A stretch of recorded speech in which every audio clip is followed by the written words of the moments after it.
Matt with your latest tech shorts. Today I want to talk about Scrum. We start with an initial high-level requirement gathering session to get an idea of what we want to do. Then we split up all the known functional pieces into what we call epics and stories. We don't have to know all the functional components to get started with the development, just enough for the first 2 sprints. An epic is just a group of stories. A story is a description from the end user's perspective of something they want to do or accomplish. For example, let's say we're building a brand new mobile app. One story may read, as a user, I don't want another username and password. I would like to authenticate to the mobile app using my Facebook account. After we have a collection of epics and stories and what we call the backlog, we can begin our sprints.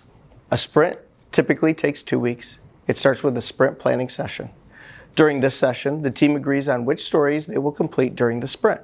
The Scrum team is made up of developers, database experts, testers, software architects, and UI/UX designers. It also has a Scrum Master, who is in charge of the Scrum process, and a product owner who is in charge of priorities and timelines, and speaking with the external stakeholders the most.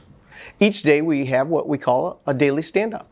This allows team members to voice what they worked on yesterday, what they plan on working on today, and any impediments or roadblocks they have. During the 2-week sprint, we will have 1 or 2 sessions called refinements. This allows new stories to be discussed and pointed. The team can ask questions to the product owner to get clarification. The team might even ideate on how to approach a new story. After the story is understood, we point it. That is just a way to give a value of time to implement each story. Over time, the Scrum team will establish what's called a team velocity. This is the average amount of points the team can accomplish in any given sprint. The product owner uses that data to prioritize future stories into future sprints. The sprint ends with a sprint review. This is with the key client stakeholders, where we do a show and tell of what we completed over the past 2 weeks. This allows the client to see progress every 2 weeks. This is where we can truly be agile. The client can see the progress and choose to add features, zoom in or zoom out on certain features, or change priorities. It really allows the client and us to stay in lockstep through the entire project or product build. And the final session during the sprint is what we call the sprint retro. This is only for the internal Scrum team. We go around the room talking about our happy, sads, and deltas. A happy is what we liked about the sprint. A sad may be anything that we didn't like. And the deltas are any changes that we want to make for our next sprint so we can continue to improve.